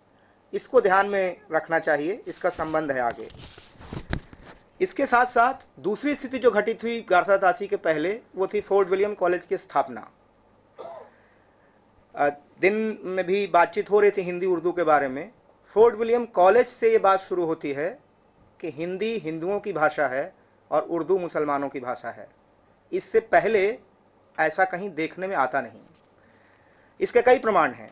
उदाहरण के लिए अगर आप पुराने मध्यकालीन साहित्य को देखिए तो आप पाइएगा कि स्वयं तुलसीदास का रामचरितमानस फारसी लिपि में भी उपलब्ध है और हिंदी लिपि में भी उपलब्ध है। ठीक इसी तरह से बिहारी सतसई फारसी लिपि में भी उपलब्ध है और फिर हिंदी लिपि में उपलब्ध है। तो ऐसा नहीं था कि ये मान लिया जाए कि हिंदी हिंदुओं की भाषा है और मुसलमानों की भाषा उर्दू है। लेखकों के नामों से आप परिचित हैं, बहुत सारे लेखक ऐसे हैं जो हिंदू हैं लेकिन वो उर्दू में कविता लिख रहे हैं।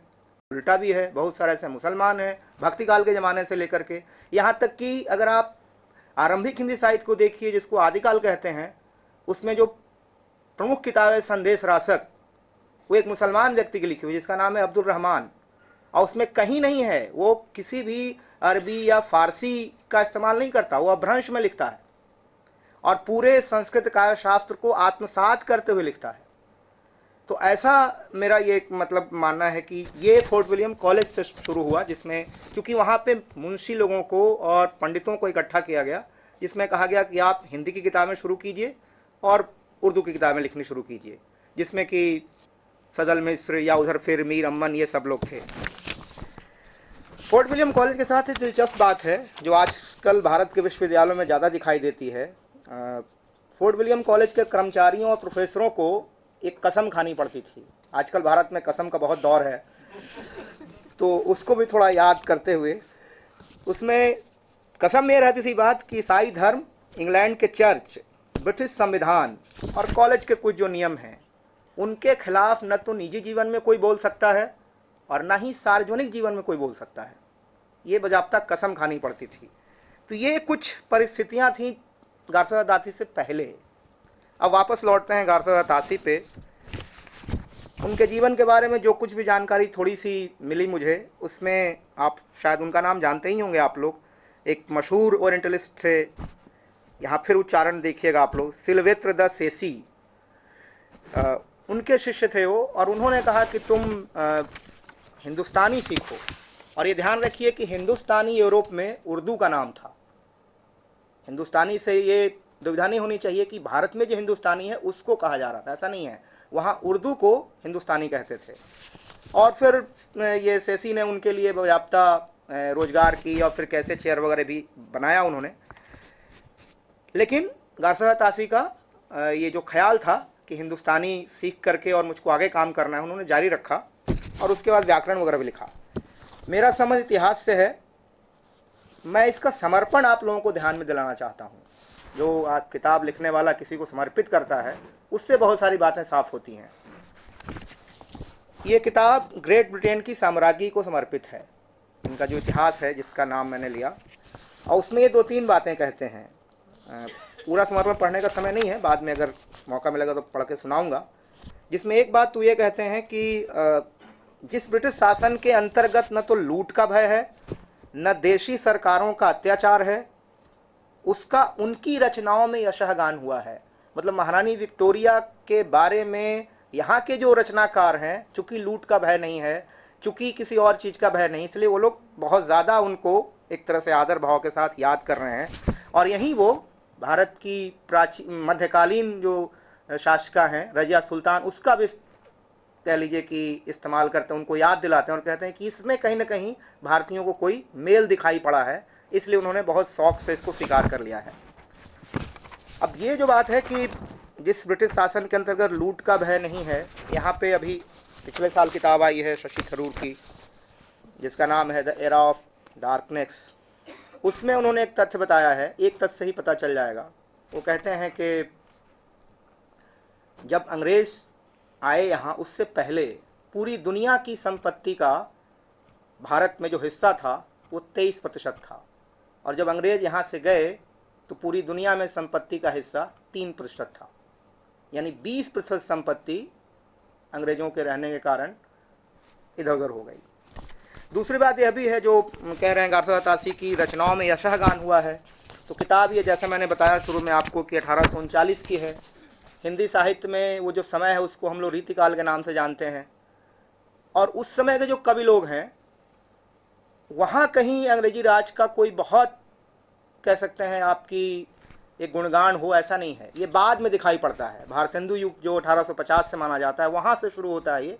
उसके पहले अगर आप पद्माकर, जो रीतिकाल के बहुत प्रसिद्ध कवि हैं, वो बजाबता ग्वालियर के राजा को एक तरह से चुनौती देते हैं और ललकारते हैं कि आप क्या कर रहे हैं, ये जो फिरंगी लोग हैं सब जगह कब्जा करते जा रहे हैं, आप ग्वालियर नहीं छुड़ा रहे हैं, आप कालिंजर को नहीं छुड़ा रहे हैं, कलकत्ता तक ये लोग आ गए हैं, आप ध्यान नहीं दे रहे हैं। तो ऐसा कोई गुणगान नहीं था जो गारसा तासी कह रहे हैं। और दूसरा जो मुद्दा है उनका, हिंदी उर्दू पे बहुत बात हुई भी है और बहुत विवादास्पद विषय है। मैं सिर्फ एक दो तीन बातें कह के इसमें आगे बढ़ना चाहता हूँ। जैसे गारसा तासी को लगता था कि हिंदू क्यों विरोध कर रहे हैं, इसलिए विरोध कर रहे हैं कि दरअसल वो बहुदेववादी हैं, यानी बहुत सारे देवताओं को मानते हैं, और मुसलमान एक देवता को मानते हैं या एक अल्लाह को मानते हैं। तो ये दरअसल ईसाइयों और मुसलमानों के बीच गठबंधन का समय है, क्योंकि दोनों एक ही देवता को मानते हैं, एकेश्वरवाद को मानते हैं, और इसलिए उनको हिंदुओं के खिलाफ रहना चाहिए। तो एकेश्वरवाद के नाम पे अब देखिए भाषा से कैसे वो जाति और कैसे नस्ल तक जाते हैं, इसको भी थोड़ा विचार करने की बात है। अच्छा, तासी काल विभाजन करने का प्रयास करते हैं। साहित्य के इतिहास में काल विभाजन एक बहुत चुनौतीपूर्ण मामला बनता है, क्योंकि अलग अलग तरीके से काल विभाजन करते हैं हम लोग। लेकिन उसमें वो कहते हैं कि मेरे पास 800 लेखक हैं, जिनमें से केवल 250 लोग हैं जिन्होंने हिंदी में लिखा है, बाकी लोग सब लोग उर्दू में लिख रहे हैं। और जैसा मैंने पहले कहा कि वो प्रस्तावित कर रहे थे कि जो मुसलमान है वो उर्दू में लिख रहा है, हिंदू हिंदी में लिख रहा है। तब सवाल ये है कि अपने ही इतिहास में वो अमीर खुसरो का जिक्र कर रहे हैं, जायसी का जिक्र कर रहे हैं, नवाज का जिक्र कर रहे हैं, जो मुसलमान हैं लेकिन वो हिंदी में लिख रहे हैं। लेकिन गारसा तासी इसकी कोई नोटिस बहुत विस्तार से नहीं लेते। उनको लगता है कि बस ऐसा ही संयोग बस है ये। इसके बाद गारसा तासी की किताब के बाद 2-3 किताबें और हिंदी में निकली। एक है बहुत मामूली, मतलब उसका रेफरेंस मिलता है, लेकिन फिर भी शिव सिंह सरोज एक किताब है जिसके लेखक थे शिव सिंह सेगर। उन्होंने पहली बार ये कहा कि मैं इतिहास नहीं लिख रहा हूँ, मैं संग्रह कर रहा हूँ। और ये संग्रह की जो परंपरा है हिंदी में या भारतीय साहित्य में ज़्यादा दिखाई पड़ती है। इतिहास को जिस तरह से आज हम यूरोपीय अर्थ में समझते हैं, वो भारत जैसे देशों में कभी रही नहीं। जैसे हिंदी में ही आप देखिए किताब है कालिदास हजारा या उससे और पहले, तो रचना के माध्यम से बात करना बनिस्बत इसके कि तथ्यों के आधार पर सिर्फ विश्लेषण करना, ये शायद भारतीयों को उतना रास नहीं आया। और इस कारण वो एक कह सकते हैं कि ऐतिहासिक दृष्टि के प्रति, जिसको हम आधुनिक दृष्टि कहते हैं, उससे एक थोड़ी सी विरक्ति पैदा हुई। और इसका बहुत अच्छा कारण बताया है हजारिशा द्विवेदी ने। एक उदाहरण मैं पढ़ना चाहता हूँ। वो कहते हैं कि भारत में कभी इतिहास बोध को उस तरह से लिया नहीं गया जिस तरह से आधुनिक काल में लिया जाता है। हजारिशा द्विवेदी ने लिखा है कि जायसी के रतन सेन और रासो के पृथ्वीराज में तथ्य और कल्पना का, फैक्ट्स और फिक्शन का अद्भुत योग हुआ है। कर्म फल की अनिवार्यता में, दुर्भाग्य और सौभाग्य की अद्भुत शक्ति में, मनुष्य की अपूर्व शक्ति भांडार होने में दृढ़ विश्वास ने इस देश के ऐतिहासिक तथ्यों को सदा काल्पनिक रंग में रंगा है। ये वाक्य ध्यान रखने की में है कि ऐतिहासिक तथ्यों को सदा काल्पनिक रंग में रंगा है। यूँ इतिहास शब्द की अगर बात कीजिएगा तो महाभारत में भी इतिहास का बहुत इस्तेमाल है। इस अर्थ में नहीं, आधुनिक काल के अर्थ में नहीं, लेकिन इतिहास शब्द का इस्तेमाल है। संस्कृत के आचार्य राजशेखर ने बजाबता लिखा है काव्य मीमांसा में कि रामायण और महाभारत दरअसल इतिहास हैं, लेकिन आज वाले इतिहास के अर्थ में नहीं, उनका एक दूसरा मतलब था। तो इसलिए इतिहास को संग्रह के रूप में जब शिव सिंह सेगर देख रहे हैं तो वो बस ये बतलाते हैं कि ये कवि यहाँ का है, इसकी ये थोड़ी सी जीवनी है और उसकी रचना का उदाहरण है। अलबत्ता उसमें बहुत बार तथ्य की गलतियाँ भी हैं, लेकिन वो उस रचना पे जोर देते हैं।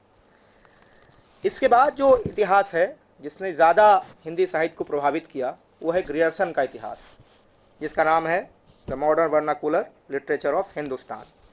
ये 1888 में ए सोसाइटी की पत्रिका के विशेषांक के रूप में छपा और 1889 में किताब के रूप में छपा।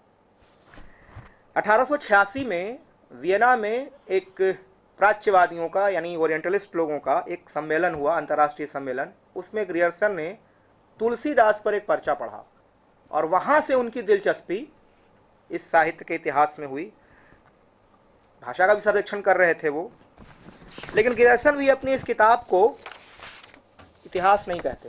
वो भी कहते हैं कि दरअसल ये भी संग्रही है, क्योंकि मैंने बहुत सारी सामग्री पढ़ी नहीं है, भाष्य मेरे पास नहीं है, तो मैं इसको संग्रही मानूंगा। लेकिन ग्रियर्सन जो भूमिका में लिखते हैं बड़ा दिलचस्प है। जैसे वो पहले तो हिंदुस्तान की चौहद्दी तय करते हैं, जो उनकी किताब में जो हिंदुस्तान शब्द है, उस हिंदुस्तान शब्द का क्या मतलब है उसकी चौहद्दी तय करते हैं और कहते हैं कि राजपूताना, गंगा जमुना की घाटी जो कोशी नदी के किनारे तक फैली हुई है। मेरा हिंदुस्तान यही है, मेरा हिंदुस्तान उससे अलग नहीं है, बस इतना ही है, राजपूताना, गंगा जमुना की घाटी और जो कोशी नदी के किनारे तक फैली हुई है। वे साफ साफ कहते हैं कि वे पंजाब और बंगाल को इसमें शामिल नहीं कर रहे हैं। इसके साथ साथ वो मारवाड़ी, हिंदी, बिहारी, इन सब बोलियों के अध्ययन की कोशिश भी करते हैं। लेकिन ग्रियर्सन भी इस बात को बहुत जोरदार तरीके से कहते हैं कि हिंदी कभी कविता की भाषा नहीं रही है, जो 1887 ने बात कही थी। अब सवाल यहाँ पर यह है कि अगर ग्रियर्सन हिंदी का अर्थ खड़ी बोली कर रहे हैं, ये भी एक विवाद हिंदी में समय समय पर उठता रहता है, अभी भी चल रहा है, उस विवाद में मैं नहीं जाऊँगा, लेकिन यह विवाद है कि हिंदी माने क्या। हिंदी का मतलब सिर्फ खड़ी बोली, या हिंदी का मतलब अवधी, ब्रजभाषा, भोजपुरी, मैथिली, सब कुछ। कुछ लोग इसको हिंदी के साम्राज्यवाद से भी जोड़ के देखते हैं। कुछ लोग कहते हैं कि नहीं, ये सारी स्वतंत्र भाषाएं थीं, हिंदी का कोई मतलब नहीं है। तो ये भी हिंदी में एक बहुत ही विवादास्पद मसला है। लेकिन अगर यही मान भी लिया जाए कि ग्रियर्सन हिंदी का अर्थ खड़ी बोली कर रहे हैं, तो फिर अपनी किताब में अवधी और ब्रजभाषा के लेख को कैसे शामिल कर रहे हैं? वो क्यों तुलसीदास को इतना महत्व दे रहे हैं? क्यों वो जायसी को इतना महत्व दे रहे हैं? बाकी कवियों पर क्यों बात कर रहे हैं? उनको सीधे खड़ी बोली के कवियों पर बात करनी चाहिए थी, लेकिन ऐसा वो करते नहीं हैं। वो बात तो करते हैं मतलब खड़ी बोली की, लेकिन कवियों को शामिल करते हैं, ब्रजभाषा के भी और दूसरी भाषाओं के भी। जैसा मैंने पहले कहा आपसे कि ग्रियर्सन ने तुलसीदास पे ही पर्चा पढ़ा था। जायसी और तुलसीदास को बहुत महत्व देते हैं ग्रियर्सन। रेने वेलक मशहूर साहित्यिक सिद्धांतकार, उनकी किताब भी है, उसमें वो इतिहास पे जब बात करते हैं तो कहते हैं कि जो इतिहासकार होता है साहित्य का, वो शॉर्टिंग भी करता है और रीऑर्डरिंग भी करता है। ग्रियर्सन यह काम अपने इतिहास में कर रहे हैं। वो जायसी को, तुलसीदास को तो महत्व देते हैं, लेकिन कबीर को महत्व नहीं देते। इसका बहुत गहरा असर आगे आने वाले इतिहास पर रहता है। रामचंद्र शुक्ल का इतिहास भी कबीरदास को महत्व नहीं देता। ठीक इसी तरह से ग्रियर्सन नज़ीर अकबराबादी को अपने इतिहास में जगह देते हैं, लेकिन बाकी किसी दूसरे उर्दू शायर को जगह नहीं देते। अब यहाँ पे सवाल यह है कि क्या इसलिए कि उन्होंने कृष्ण पे लिखा था, या और कोई कारण रहा होगा? लेकिन नज़ीर अकबराबादी को जगह दे रहे हैं, बाकी किसी शायर को जगह नहीं दे रहे हैं। तो क्या ये सवाल हम यहाँ पूछ सकते हैं कि शायद वो ऐसा सोचते हो कि जो जिसमें हिंदूपन है वो कभी शामिल किया जा सकता है, जिसमें हिंदूपन नहीं है वो शामिल नहीं हो सकता है? क्योंकि रामचरितमानस के बारे में लिखते हैं कि हिंदुस्तान की पढ़ी लिखी या अनपढ़ जनता की नैतिकता का प्रतिमान रामचरितमानस ही है। ये ग्रियर्सन की पंक्ति है कि हिंदुस्तान की पढ़ी लिखी या अनपढ़ जनता की नैतिकता का प्रतिमान रामचरितमानस है। जो शुरू में मैंने कहा था कि विलियम जोन्स के अभिज्ञान शाकुंतलम में व्याप्त नैतिकता या पवित्रता या सुरुचि की सुकुमारता, परिष्कृति, इसको ध्यान में रखिए। तो यहाँ पर ग्रियर्सन से आप जोड़ सकते हैं इसको कि कैसे वो रामचरितमानस को एक नैतिकता बोध के साथ जोड़ रहे हैं। इतना ही नहीं, वो तुलसीदास द्वारा प्रस्तुत आदर्श, नैतिकता, इसकी बहुत भूरी भूरी प्रशंसा करते हैं। और जो ग्रियर्सन के इतिहास का एक अध्याय है जिसका शीर्षक है Hindustan under the queen, Victoria के शासन में हिंदुस्तान, उसमें वो कहते हैं कि बंगला में जो पत्रकार लोग हैं वो ज़्यादा विद्रोही हैं, हिंदी वाले थोड़े कम विद्रोही हैं। तो काफ़ी तारीफ करते हैं और कहते हैं कि बंगला पत्रकारिता को कलंकित करने वाले, राजद्रोही और कटुभाषी समसामयिकों की तुलना में हिंदी समाचार पत्र नियमतः और सामान्यतः कहीं अधिक अच्छे हैं। अभी भी अच्छा, यहाँ पे एक दिलचस्प तथ्य मैं आप लोगों को ध्यान दिलाना चाहता हूँ कि जब महावीर प्रसाद द्विवेदी, इनका बहुत हिंदी साहित्य में योगदान है और कई तरीके से योगदान है, हिंदी उर्दू विवाद में भी इनकी बहुत भारी भूमिका रही है, सीधे ना रही हो लेकिन परोक्ष रूप से बहुत भारी भूमिका इनकी रही है। महावीर प्रसाद द्विवेदी जब सरस्वती पत्रिका के संपादक बने तो उन्होंने जैसे लिखित निर्णय लिया था कि इसमें जब तक संपादक रहूंगा कोई भी राजनैतिक लेख नहीं छापूंगा। तो ग्रियर्सन की बात को इससे जोड़ सकते हैं। मैं जो आखिर में बात कहना चाहता हूं वो ये कि जिस तरह से इतिहास लिखा गया शुरुआती दौर में या बाद में, जिसको राष्ट्रवादी दौर भी हम लोग कहते हैं, जिसमें रामचंद्र शुक्ल का बहुत योगदान है, हम इतिहास लिखने वाले इस बात को शायद नहीं समझ पाए कि हिंदी और उर्दू एक क्षेत्र है, भाषा दो है नहीं है, एक है, इस पे तो विवाद कर सकते हैं, लेकिन वो क्षेत्र एक ही है। और चूंकि क्षेत्र एक है इसलिए बहुत सारी चीजें एक साथ चल रही हैं। दूसरी बात यह है कि हिंदी और उर्दू को अगर हम दो भाषा करना चाहें, मान ही लें कि दो भाषाएं हैं, तो भी दिक्कत है, क्योंकि अगर शुद्ध भाषा वैज्ञानिक रूप से देखा जाए तो दो भाषाओं की पहचान का क्या तरीका है। सबसे पहले उनकी क्रियाएं नहीं मिलती, उनके कारक नहीं मिलते, उनके वाक्य का ढांचा नहीं मिलता। हिंदी उर्दू के साथ ऐसी कोई बात नहीं है। इतना ही नहीं, अगर आप शब्दावली देखिए तो ऐसे बहुत सारे में आपको शब्द पद मिलेंगे जिनमें एक हिस्सा संस्कृत का है या बोलियों का है, दूसरा हिस्सा फारसी या उर्दू का है। जैसे शादी विवाह, शादी फारसी, विवाह लाज शर्म, लाज लज्जा से शर्म फारसी, नाश्ता पानी, यहाँ तक कि शहरों के नाम अलीगढ़, अली और गढ़, मोती महल, मोती और महल। तो हमने ये नहीं समझा कि ये हिंदी उर्दू क्षेत्र है और हम उसी औपनिवेशिक राजनीति में शिकार हो गए जो फोर्ट विलियम कॉलेज से शुरू हुई कि हिंदी हिंदुओं की भाषा है और उर्दू मुसलमानों की भाषा है, और ये आज तक जारी है। जैसे अगर आप हिंदी साहित्य के अध्ययन अध्यापन को देखिए तो रीतिकाल के दौर के ही शायर हैं मीर तकी मीर। घनानंद को हम पढ़ते हैं लेकिन मीर तकी मीर को नहीं पढ़ते, भारतेंदु को पढ़ते हैं लेकिन मिर्ज़ा गालिब को नहीं पढ़ते, जबकि दौर वही है। ठीक है कि भारतेंदु 1857 के विद्रोह में राजभक्ति करते हैं तो गालिब भी तो वही कर रहे थे, कह ही रहे थे कि इन लोगों का नाहक अमक लोगों का दिमाग खराब हो गया है, अंग्रेजों के खिलाफ विद्रोह कर रहा है। तो एक तो ये बात है। दूसरी बात ये है कि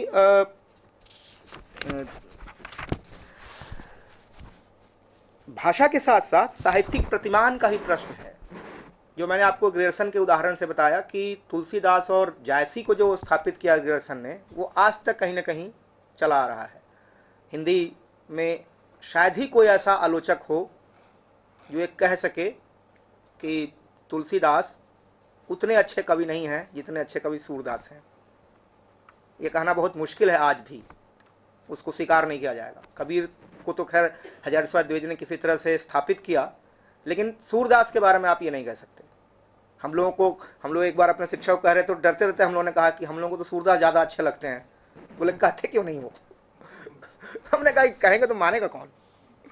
तो ये साहित्यिक प्रतिमान हिंदी उर्दू विवाद के क्षेत्र को लेकर के, और फिर जैसे मैंने कहा कि वो भाषा की जो संरचना है, लेखकों का जो चुनाव है, जैसे नजीर अकबराबादी का उदाहरण दिया, तो ये सब कुल मिला जुला करके जो उपनिवेशवाद है, यूँ तो भारत का अतीत है लेकिन वो लगातार भारत के भविष्य को प्रभावित कर रहा है। बहुत बहुत शुक्रिया।